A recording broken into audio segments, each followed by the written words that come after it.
ত্রিপুরা সফরে রাজ্যপাল ইন্দ্রসেনা রেড্ডি নাড়ল। রাজ্যের বিভিন্ন জায়গা এবং অফিস পরিদর্শন অব্যাহত রয়েছে রাজ্যপাল ইন্দ্রসেনা রেড্ডি নাড়লর। এই কর্মসূচির অংশ হিসাবে মঙ্গলবার ওএনজিসি ত্রিপুরা অ্যাসেট পরিদর্শন করলেন তিনি। সেখানে তাকে উষ্ণ অভ্যর্থনা জানায় ওএনজিসি কর্তৃপক্ষ।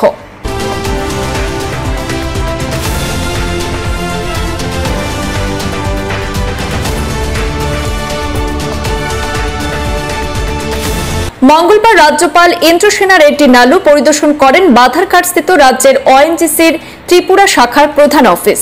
সেখানে তাকে উষ্ণ অভ্যর্থনা জানান ওএনজিসির ত্রিপুরা অ্যাসেটের ম্যানেজার সহ সংশ্লিষ্ট কর্তৃপক্ষ। আরক্ষা বাহিনীর দ্বারা প্যারেড এবং অভিবাদন জানানো হয় রাজ্যপালকে। এরপর তিনি রাজ্যের ওএনজিসির বিভিন্ন কাজকর্ম সম্পর্কে অবগত হন।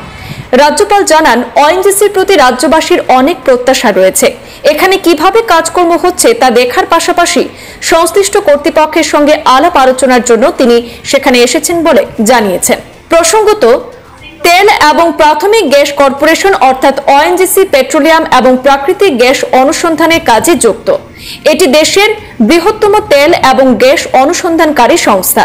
এটি ভারতের অপরিশোধিত তেলের প্রায় 70% অর্থাৎ দেশের মোট চাহিদার প্রায় 57% এবং প্রাকৃতিক গ্যাসের প্রায় 88% উৎপাদন করে।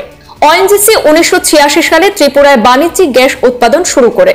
স্বাভাবিকভাবে সময়ের সাথে সাথে গ্যাসের উৎপাদন বৃদ্ধি পেয়েছে। বর্তমানে ওএনজিসি বিদ্যুৎ উৎপাদনের জন্য ওটিপিসি, নিপকো এবং টিএসইসিএল ইউনিটে এবং পাইপলাইন নেটওয়ার্ক সিটি গ্যাস বিতরণের জন্য টিএনজিসি লিমিটেড এবং যানবাহন ব্যবহারের জন্য সিএনজি গ্যাস সরবরাহ করছে।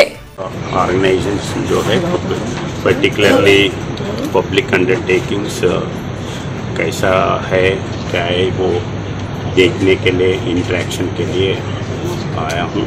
वैसे बाकी के स्टेट गवर्नमेंट का भी जो अंडरटेकिंग्स है कैसा है, सेंट्रल गवर्नमेंट बहुत से पैसे खर्च कर रहे हैं, आम पब्लिक का एक्सपेक्टेशंस है, इसलिए वो अंडरस्टैंड करने के लिए देखने के लिए इंटरेक्शन के लिए आया हूँ।